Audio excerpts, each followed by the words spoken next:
friends. Hey, welcome to Refired, this episode of Refired. I'm happy to have Nate Bailey with us. Nate is with Lime Tree Counseling, and they are located down in Ambler, Pennsylvania. And we are excited that you're here. Now, you've done a few other episodes with me, and it's been awesome. And so today we're live, and we'll hopefully have some questions coming from the crowd. If it's not a crowd, we'll make up our own questions. But it is good. And so I'm thankful for the discussion that we're going to have today. And as we continue talking really today more about the focus of how pastors need to take care of themselves, like literally pastoring to yourself or pastoral care to yourself and how that is important. So a little bit more about Lime Tree really quick. I know your wife, Katie, started the counseling program there. And so just really quick, in a nutshell, tell us a little bit more about what you folks specialize in, what you do at Lime Tree as well. Yeah. So we're a group practice. It's my wife, Katie, and myself, as you said. We have a great team with us. We provide a number of different kinds of services. We work with people of faith and people of no faith. But as providers, our background is not just in the clinical world, but also through the lens of our faith. We do a lot of work around things like anxiety, depression, trauma recovery, PTSD, addictions, family challenges, couples counseling. We work with teens. So we're fairly, have a number of different kinds of things that we can provide, and different people tend to specialize in those things. It's not that everybody does everything necessarily. Grief counseling, we do a lot of that. So and our goal is really to just be, an opportunity to help people heal and find sort of their best self within our community. Yeah, that's great. That's awesome. Yeah, and I know in the time that I have spent with you, I've appreciated just the conversations we've had, and I know I'm not here for counseling, but I know that I can tell you that it's been good even just to have these open discussions about, well, let's just face it, things in the church, things we deal with, ministry, people, right? And it's been healthy. So I appreciate the time that you've spent. Absolutely. And I know others have appreciated the videos we've already put up, that I've got some comments that have just said, thank you for doing this. This has been helpful. A couple of people are actually doing the videos for continuing education support. So great, which is good. Yeah. So it's really healthy for them. So what we wanted to tackle today with you folks is really this pastoral care for pastors, taking care of yourself. With that said, I know that, personally, and I know others and people that I know have dealt with just a lot of things that weigh on them, a lot of worries or concerns, things that keep us up at night, right? Mm-hmm. And we stress about our people, we stress about the next event, we stress about if somebody's ill, we worry about them. Or we worry about a family that's lost a loved one. Mm-hmm. So there's a lot that we kind of hold on to. But at the same time, what I was hoping you could talk about is just how much, what's the level we go to? Like really kind of knowing how much we should push ourselves, like those limitations of what we can or shouldn't be doing, what we should do and what we shouldn't do. Yeah. So if you could speak to that, that would be awesome. Yeah, I think, ministry positions, pastoral positions are unique in that they really call for a variety of skill sets and outputs, if we can call it that. And so, you have a person who tends to be pretty empathetic and caring and loving. And, we've all heard of caregivers fatigue. The act of loving someone, the act of being present with them, hearing them, not just necessarily doing things for them, but coming alongside of that for that person. That's a great thing. And a lot of times people are energized by that. That's why they got into this role, is they felt a calling to do that. Yeah. But we're not always so quick to recognize that is in and of itself, it takes energy. It takes sort of our capacity. And if we don't recognize that, then we can sometimes find ourselves sort of operating in what we'll maybe call operating in the red, where we're putting out more than we're taking in. And so it's not also, in most cases, pastors are also, they might be preaching, they might have administrative duties, they might have, care visits. They're working with teams of people. They have their own outside of church families and responsibilities. And so I think the first part of this is just recognizing that this is a tough position. We've kind of spoken before, you and I, just about sometimes this mentality that pastors are always on call. And I think there can be people in a congregation that understand that and understand that pastoring can be a sort of lonely position in that you've got a lot of eyes on you, you've got a lot of expectations on you, you've got a lot of just logistics and demands. And it's not always so easy for that pastor to confide in people who themselves are sort of oriented towards caring for pastors. And so a lot of times there are things that that they're walking around with, and they need that fellowship. They need that care on a regular basis, more so than maybe just Pastor Appreciation Month, which is great. Yeah. But yeah. the once a year. That's right. So to your question, I think a lot of times people in that ministry position, they are, they're energized by doing things and getting things up and running and seeing needs and responding. And so I think for anybody, we will start to see some of those kinds of symptoms bubble up where we're starting to operate in the red. And that might be just sort of, apathy kind of increasing, irritability a little bit more short. It could feel just sort of a little bit less interested in the things that are going on, or we're not as energized as we once were. So some of those kinds of things that aren't necessarily, going all the way to the deep end, but they're just sort of these starting to kind of poke their head up. And then I think, and even just when we know you have busy seasons, you've got, the holidays, Christmas, and all that goes along with that, and Easter, and some of these sort of traditionally more busy times in the church's calendar, we know that's going to be a lot is going to be called of a pastor in those types of positions. And so on the other end of that, we can push hard in the red for a while. It's like a car. You can kind of go, if your RPMs are in the red for a little bit, that's okay. But if that's where you're at most of the time, and that's kind of the rule, not the exception, I think that's where we start to see some of those things that I described. As you said, maybe we're not sleeping so great, right? Maybe appetite, we're soothing with not great food and these kinds of things. So when we start to see that would be an indicator that, okay, we need to maybe take some time, we need to do some of these things. And if we keep pushing or more gets put, then I think that's where we start to get even more concerned that things will build. Yeah, it's. I was immediately, when I was thinking about going in the red, I was thinking of a meter, right? Yeah. Even just like and I love the idea of the RPMs, because that's such a great, well, for me visually, you know, I need to see that, like if you push it too hard, you're going to feel it. But you're right. It's okay when it's for a little while. Yeah. But you've got to bring it back at some point, or you're going to blow the engine, really. Yeah. Right. And so I do think that, and I know people, thankfully not a lot, but I know some people that I can tell you that they have pushed it in the red for too long. Mm-hmm. And they blew a gasket, literally, and they had to leave ministry for a while because they just couldn't keep doing it. Or they'll just say, I can't keep doing this anymore, when they should have taken care of themselves a year ago, and they didn't do that. Yeah. So I'm thankful for that thought about being that idea of the meter and being the red. And I pray that those that are watching this will kind of think about that, think about their own meter.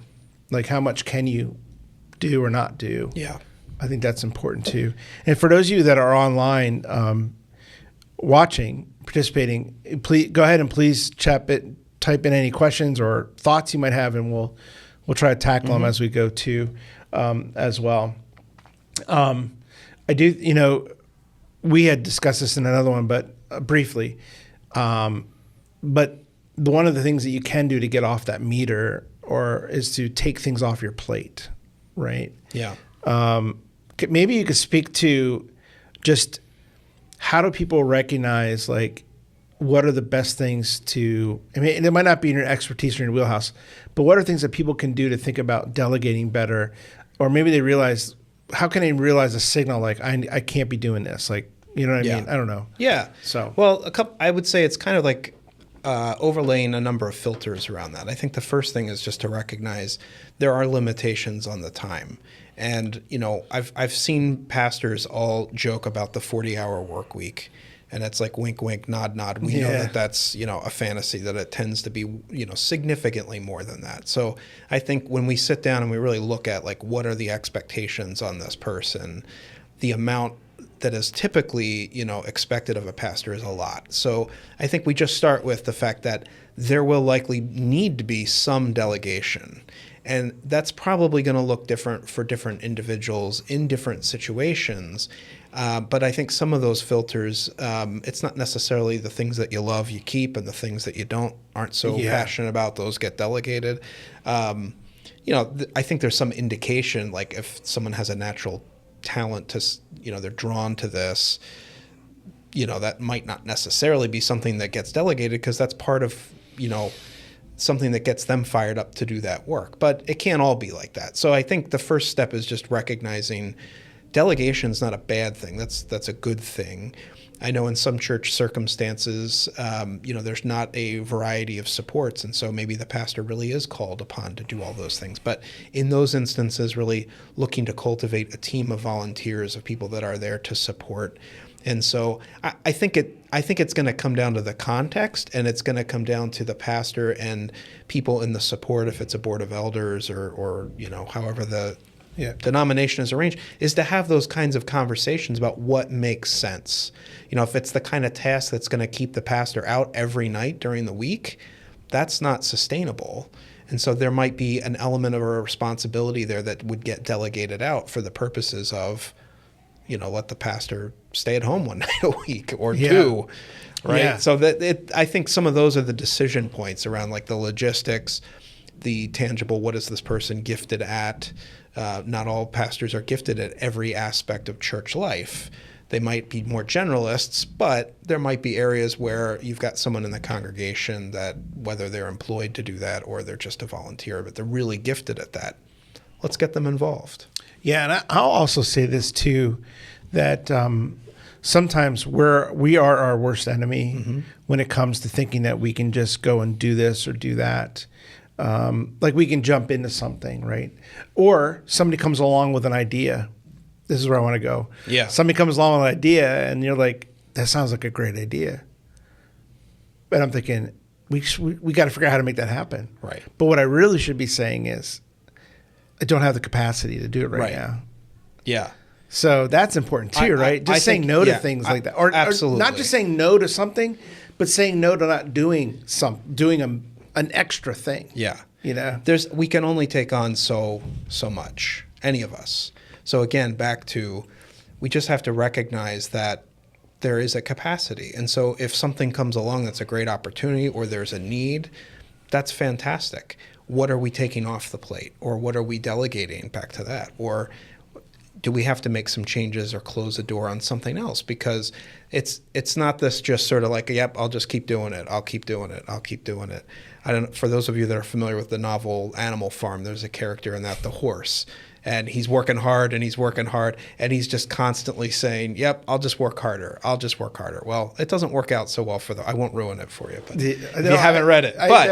But it doesn't end up so well for the horse. And I think we don't, we think more of like, okay, I'll cram this in, but then we're not thinking ahead to, like, we're going to need some downtime. That's actually really good for our creativity, for our, you know, our faith, all of these things. So I think, to your point, it's the recognition that in most ministry situations, there are ups and downs in terms of activities or ministry opportunities or needs. And so how are we going to be able to accommodate that by making change with the other things that are already happening? Yeah. So I did read that, but it's been years. So, it's not always at the, you know, in everyone's nightstand. I know. Actually, somebody wrote in here in the chat that, well, one, that you need to know when to take time. for themselves as a pastor. But I think this is a good observation that I think all pastors need to hear. This one, like my schedule changed for the mornings, and I realized that no one was expecting me at church. Like it was just like, and I think what he's saying is, so I did stuff for me or my emotional and mental well-being. I did my own, emotional and mental well-being. But I can also speak to that, like, I think that's a great thing is being able to know your office hours. Yes. And saying, hey, I don't need to be in there until noon. I can stay home. I can read at home, or I can do some church. I can work on my sermon, or I can do something else I need to get done at home, and then I'll go in at noon. Type of thing, which speaks to the fact of knowing your schedule too. Yeah, knowing the schedule, setting certain boundaries.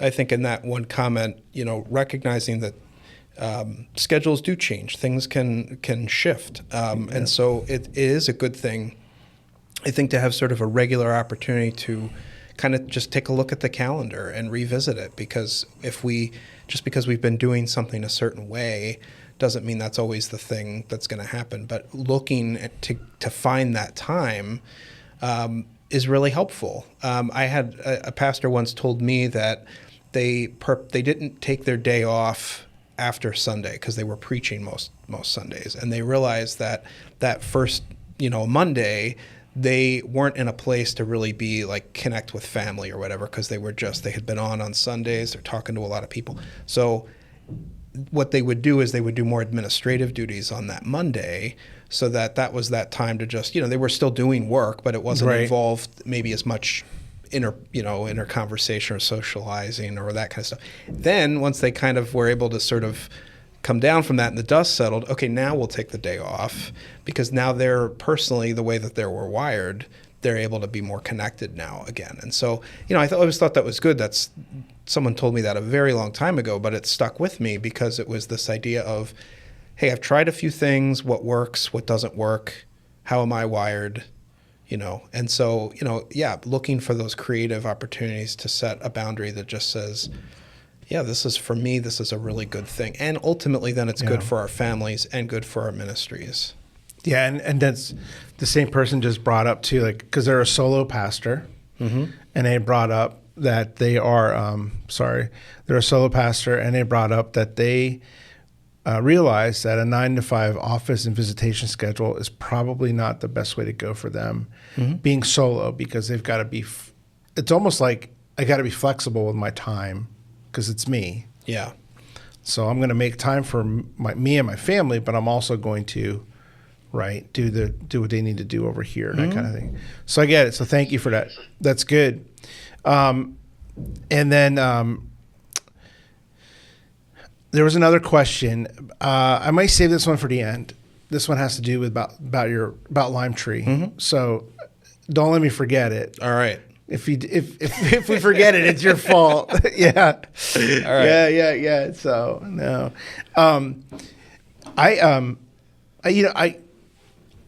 I want to switch gears onto something else, because this has to do with feeling like you are burdened or you have a lot going on, right? You can begin to talk to people. Maybe the way you communicate changes because you got a shorter fuse, or you're a little bit more bitter about things, or maybe you begin to resent some things or resent people, right? And so I want to address how do we deal with that? Because I know I'm speaking for pastors here, that I can tell you that there are people in our congregation that sometimes eat away at you, or resentment is building up. Yeah. And how do we, I don't know, de-stress that? I don't even know what the good word for it is, but yeah. How do we deal with it? Well, so I've had an opportunity to talk to a lot of pastors, and I have friends in ministry, and I've obviously worked with clients in the ministry. I think one of the reasons that this can occur is because there are conversations that need to be had, and they're not. And so I guess I would say to a pastor who's feeling sort of this sort of inner turmoil or restlessness or even resentment towards a certain person or a couple of people. If it's everybody, we maybe it's that burnout thing that we were talking about. Yeah. But usually it's like a handful of people. And I think in that instance, it's because there's a conversation that needs to be had that we don't feel comfortable having. And so I think sometimes pastors are going to they tend to maybe underreact in a certain situation. So, someone's confronting them about a certain topic, like, why don't you preach more on this? Or why aren't you addressing this? Or why hasn't this thing happened at the church? Or I have an issue with this person. And the pastor, in an attempt to love them and shepherd them, might be a little slower to sort of maybe be direct and honest and transparent with them as far as, hey, I hear what you're saying, and I want you to have a great experience, but you have to understand this. And there's something that needs to be said there in love, but basically maybe someone needs to hear something that they're not going to like. And we know that. And so we tend to maybe pull back on that. And so when we're in a situation that we are having to continually, because oftentimes it's, same person, same group of people. Perpetuating. We're continuing to have to, I'll say, manage that without being able to have a way of effectively creating something to impact that in a positive way. I think that's where a seed of resentment builds, because it's like I want or need to say something. I'll use the word confront, but that sounds negative, but it doesn't have to be negative. But let's call out maybe what needs to be called out. Again, in love and genuineness and all of that. The Bible calls us all out in some way. Jesus was very clear with certain people that needed to hear that they had, made decisions or choices that were very contrary to God's calling. And so there is going to be a need to do that. And I would say for pastors to feel confident that is in fact just part of their ministry, is that they are going to have to tell some people some things that they're not going to like, because it's impacting them as an individual, right? As a brother, sister in Christ, or whatever the situation is, and or the congregation. And so sometimes that resentment actually is an arrow that's sort of pointing to a conversation that might need to take place. Yeah. And I know we had talked before all this about the idea of like, what is the source of it, right? And I'm just bringing this up because something hit me. Like, sometimes the source of resentment or the source of struggling with dealing with people might not necessarily be at church. It might be something that happened at home that triggers you now at church, or your ministry and your work, wherever it might be. Yeah. It might be something that might have even happened in like, maybe not even at the church setting, but in another setting with somebody, right? And so, but I also think about how we personally own things, right? And I'll speak to this, and I'll be vulnerable and admit it, that if I'm not in tune with my own spiritual walk or my faith walk, right? So I'm thinking about that source. If I'm not going to the source, and my source is who I am, I'm realizing like I'm losing that. I'm not filling my tank. So as I'm trying to deal with somebody, right, my tank's already empty. Yeah. It's like, it's so hard to be able to say the things that need to be said or talk to people that need to be said. And so I don't know if you want to speak to that idea of... You're dead on. Like, I think even under the best of circumstances, that's challenging, and it really demands from us patience and kindness and great empathy and all of that kind of stuff. Yeah. So if we're then operating where we're just trying to get through the week because there's so much to do and there's no time to even breathe, then absolutely that's going to be very challenging. And so I think, again, that's maybe why that bubbles up. It's like, I've heard people say, and we've all probably thought this, like, I don't have the time or space to deal with this right now. Like, maybe that's not what's being said, but that's what's going on in our mind. Right. And so it's that idea of, like, first of all, as you said, trying to create a regular opportunity for us to be our best version of ourselves, firing in all cylinders, but then also, recognizing that there's different avenues of dealing with those kinds of things. And one is, we're not invincible. Like, there are things that have happened that struggle us. So maybe we do need to go talk to somebody, or maybe we need to be ministered to because of something that has happened to us that's really difficult or challenging. And so that's good. That's actually, we're modeling for the congregation that we all have things we need to work on and deal with and take care of ourselves. Yeah, no, I like that. I like that a lot. I think that's so true. I think one of the things that I did want to, that you brought up, but I do want to hit on it is the pastor being a punching bag. Yeah. Right. That could be one of the hardest things. Now, I know we are going to be doing another one of these seminars with another counselor. And we're going to talk about the pastor being the lightning rod, right? Yeah. Everything comes back, But I think it's okay. Let's talk about that just for a minute. Like, I do feel that. I do feel that at times. I'm sure my fellow friends here too can feel sometimes like we are the punching bag. Like we are or the buck stops with you. So I'm coming to you and you're going to hear about it, Yeah. So I think a lot of pastors, if you ask them in a safe, confidential place, tell me about some of the things that a congregant has said to you. I bet that there is quite some stories going on. And I would say that for those people who maybe don't have as much of a relationship with their pastors or haven't known a lot, they would actually be pretty shocked at some of the things that get stated. I mean, with no hint of embarrassment or anything. It's just like you get, it's like a battleship broadside kind of thing. And so I think that oftentimes from those same people, if that pastor was ever to say, well, listen, I understand where you're coming from, but they were to actually respond in a way that, again, loving, kind, all that stuff.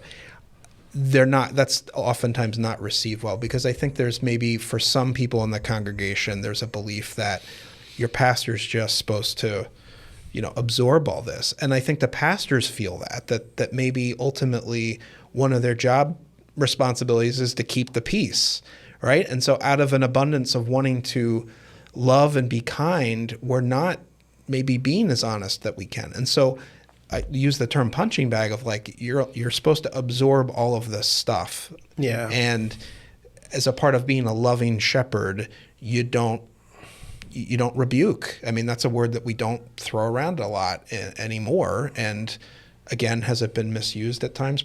Absolutely. Sure. But I think there is a proper place to say to someone, like, that really hurts for you to say that to me. Yeah. Or you have to understand my perspective on this. Or, and will they get that? Maybe not, which is part of why they feel comfortable saying some of the things that they're saying.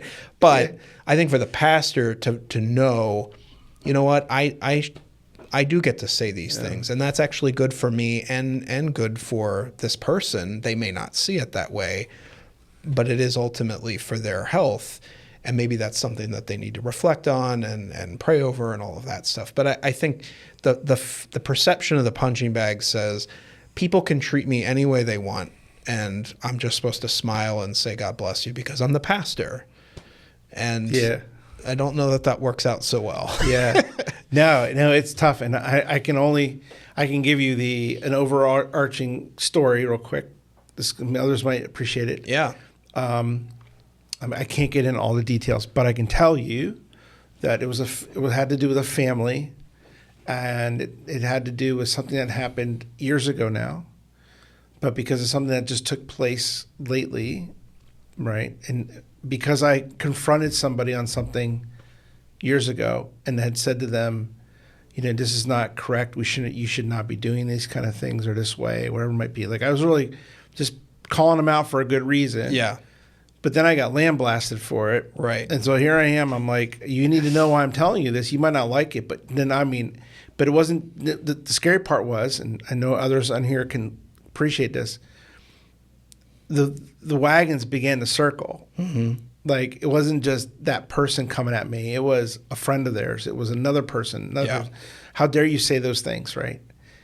But the funnier part about it is, like, within a year later, some of those people came back to me and said, you were right. But now, because of that long-standing, nothing was dealt with or healed because they would not respond. Yeah. Something happened lately. They had to be there with me. And And it was hard for me. Yeah. I'll be honest. It was hard for me. Sure.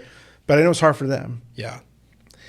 But yet, those kind of things happen. Yeah. And so anyway, I'm just bringing it up as No, and Yeah. you've probably got, a dozen more such stories, and I'm Yeah. sure anyone listening or watching has been in those kinds of situations and doesn't feel free to, they sort of feel like to be good at my job, to fulfill the calling that I'm attempting to do, it means always be pleasant, polite, don't, and again, we're talking about that balance. We could, in a wrong way, go to these other extremes. Sure. But I do think that there is a place for pastors to say, to maybe question someone's expectation of them, their time.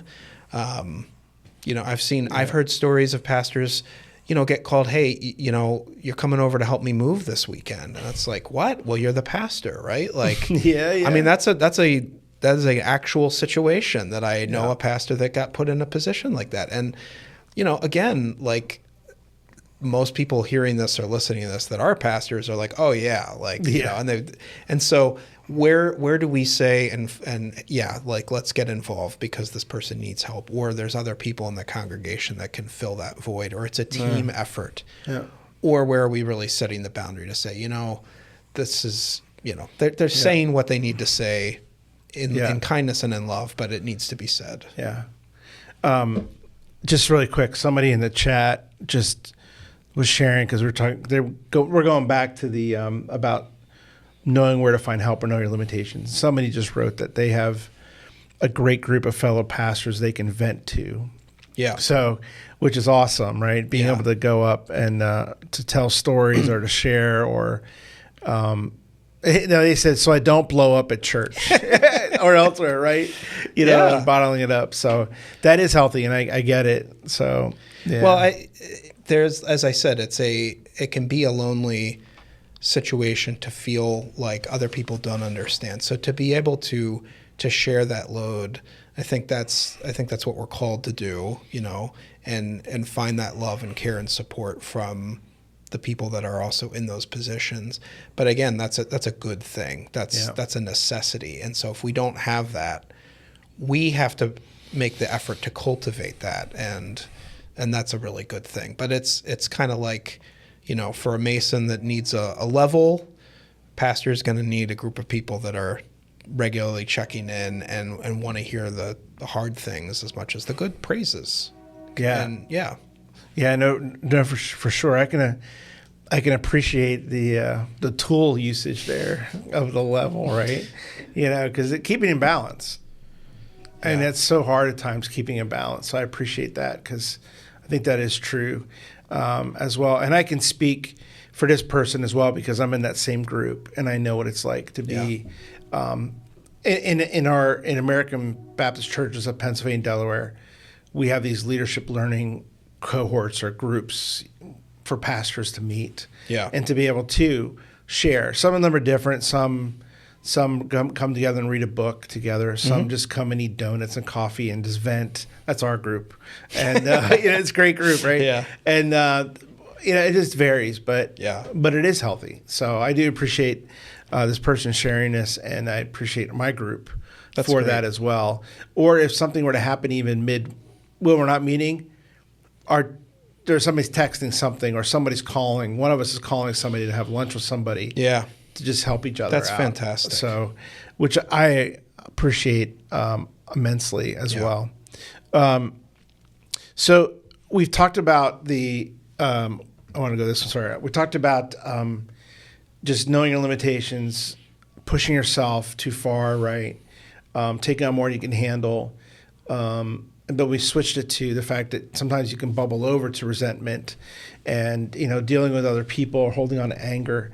So here's the thing I think would be good. Even we can just probably wrap this thing up in like 10, 15 minutes. Mm-hmm.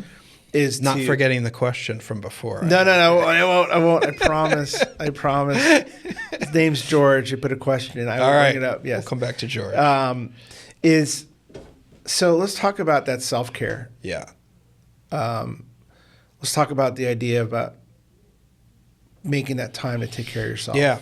So What are your thoughts? Well, so here's what I often recommend. I think it starts small and it can build. So I think on a day-to-day basis, finding certain moments throughout the day. So not running from one meeting or one committee or one thing to the next to the next. Take a lunch break or take a, couple minutes here and there. Even if it's 5 minutes, just stretching in quiet with your phone off. And where you can't be contacted for 5-10 minutes. The psychological impact of being, quote unquote, off the grid, even for 5 minutes, is really helpful. So I think it starts at that level, finding ways, turning those alarms off, the notifications on the phone or Outlook or whatever it is. So it's not just this constant deluge of people wanting, needing, or whatever. Okay. So that is helpful. Finding those, having time, even in a busy day. Is there something that you can do to sort of recharge? And that might be real small, listening to a great song of a favorite song of yours, just sitting and having a cup of coffee where you're not reading or what, you're just staring off into space. Okay. That kind of stuff, that's pretty easy to make happen. It really takes some effort, but it's not, going for a week vacation to the Bahamas or something. Right. Okay. So that's something that we cultivate at that level. I think then looking for something throughout the week where, as your friend shared, having that morning to sort of, have maybe a prolonged devotional period of time, or that opportunity to just whatever, and everyone's different. Some people want to be around other people. Some people want to just go sit in the woods where no one's talking to them. Right. So whatever that is, that's that period of time. And so then maybe, every couple of months there's a day that you get away, and that, that might be a family thing, that might be by yourself, that could be with friends, all of those and a mix of all that is great too. And then maybe there is an important need to take some vacation time throughout the year and to feel that support and that kind of thing. And then, and I know a lot of churches offer sabbaticals. So then where do we need to take some more prolonged period of time off? And so I think we need something on all those levels. Something that's intellectual and fun can be enjoyable. Physical, exercise has a profound impact in terms of our mood and our overall, perspective on life. So finding ways to look at that, even at the smallest level, like just taking a few minutes to stretch or do a couple push-ups, as well as, okay, I'm, going to deadlift 100 pounds a couple times a week or whatever it is. I don't know. So I think we need that range of stuff. Yeah. I'll just say one thing real quick about some of our pastors don't get the ability to have sabbaticals. But, and I'm sharing this with folks that are listening to this, you do have the capacity and the ability to go to your board and say, I need to take like 3 weeks straight. I just need it. I need time off. And if the church is thinking long-term and thinking about you and thinking healthy, they should be saying, sure, you can take those 3 weeks. Yeah. Because it's important. Like they need that time. Absolutely. Right? So, and I've had pastors share with me that they were in situations where that wasn't available to them. And then we talked about resentment. It's like later when kind of the wheels are falling off or they're in the red too long and there's starting to be issues, they've actually felt very uncared for in that. And it's like, well, this is partially contributed to from the fact that we haven't taken the time that we needed on a regular basis. So I guess as well as we're talking to pastors, I would talk to elder boards or whoever else is involved and say, you've got to have a realistic expectation of this human being, this brother in Christ that is professionally serving, the congregation, but they need to find this opportunity to refuel. So having a set plan of self-care, and that might have to flex, sometimes you got little kids at home or other times that's not as much of a factor, or maybe in terms of a marriage, there's more time that's needed there because you're just feeling more distance from a spouse or whatever. So like, we need to be able to respond to where we're at in those moments, but there should be a clear way of like, okay, I do this. Some people ask me sometimes like, okay, Nate, you practice what you preach, and I was able to work out a morning in the week where I do what I was saying. I go and I sit in the woods and I hike, and I realized that even on those weeks where I would, schedule a dentist appointment or something, like I would feel the absence of that. So it became something, or has become something, that really is helpful. But I think at any job where you're talking to people and you're using this, it's important. Jesus said to the disciples, "Hey, take me out to the middle of the lake here. Like, I need some space." Like, that's the Son of God. So yeah, exactly. If he needs that space, so do we. And so if there's an elder board that doesn't understand that, you can preach on that over and over again until. No joking. Yes, for sure. And I appreciate the fact that, the small things to the medium, to the big, to the larger things that we can do, right? Yeah. And I don't know if you have access to, or of, I don't even know if somebody's put this together, like a plan for pastors, like, or something. If they haven't, somebody put it together and start selling it. You'll make bucks, but like a healthy plan, like absolutely, yeah. So I mean, I've encouraged people to, at the very least, like put down their commitments, like print out a blank calendar, look at like a normal week, and as someone excellently pointed it out, like things you can. It's not always so easy. I get that. I live in the land of reality here. We are challenged for time, but there's always, I'm convinced that there's always an opportunity to find something and build from there. And so, just even seeing something on a calendar, it's like, oh, wow, this really is a lot. But if it's not in black and white, sometimes it's just, floating around up there. And when we really see it, or we can show that to other people, they're like, I didn't even realize you did this. Yeah. You're like, really? Yeah. Oh, that's the truth, though.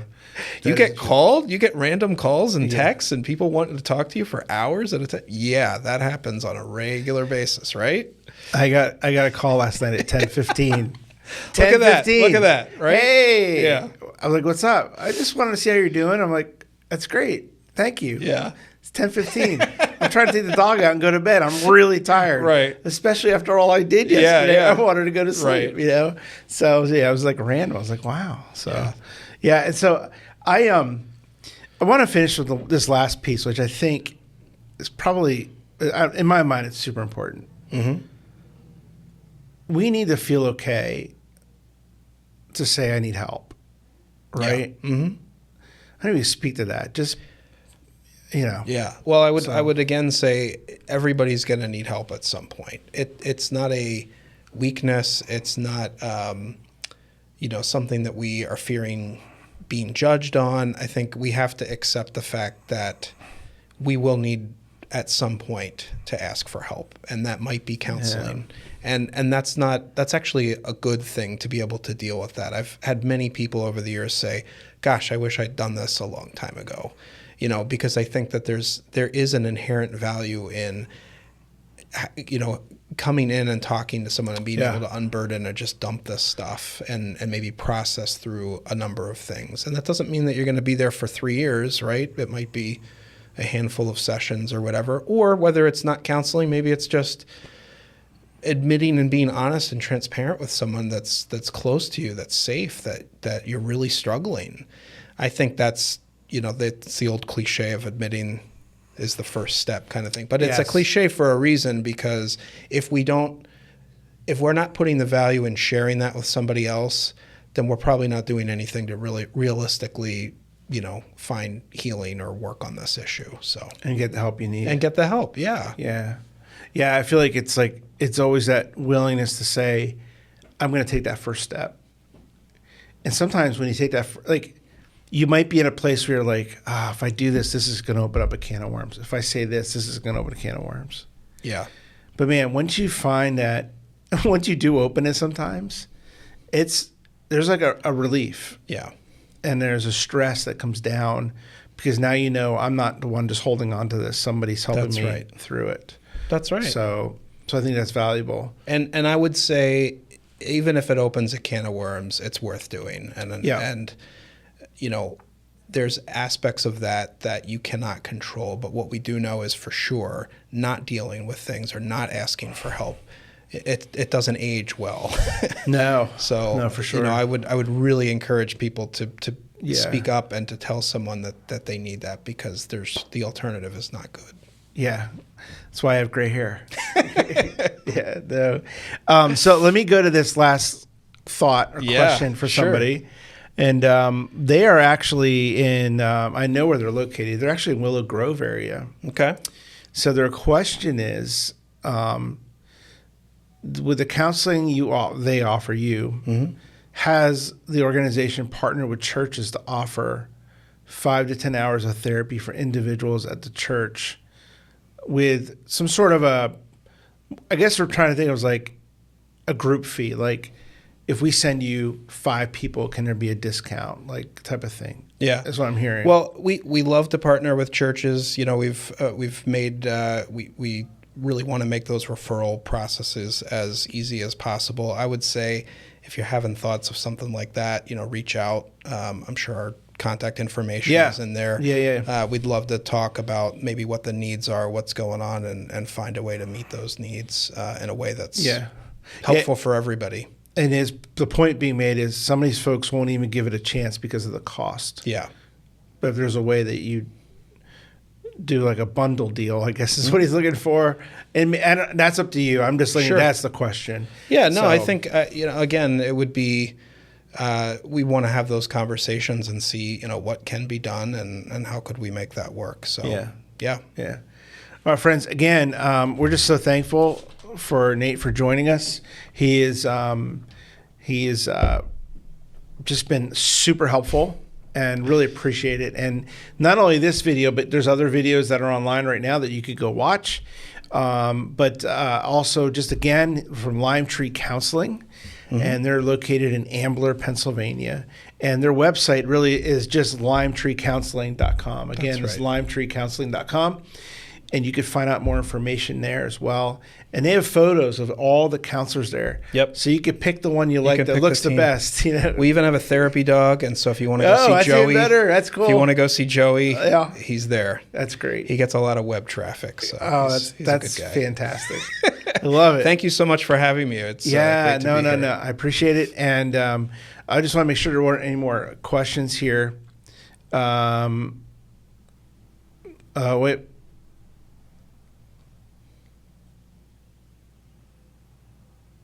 Yeah, another person just said even if the church pays as part of an offset, it would help too. So, which is great. And we have done that where maybe the individual is making some kind of a payment, and then the church, and we do that stuff all the time. And happy to talk to a pastor to make that work out. Sure. So okay, awesome. Thanks again for your time. Absolutely, I appreciate it. Hey, friends, all of you out there in Zoom land, take care. Thanks for joining us for another episode of Refire, and take care. We'll see you.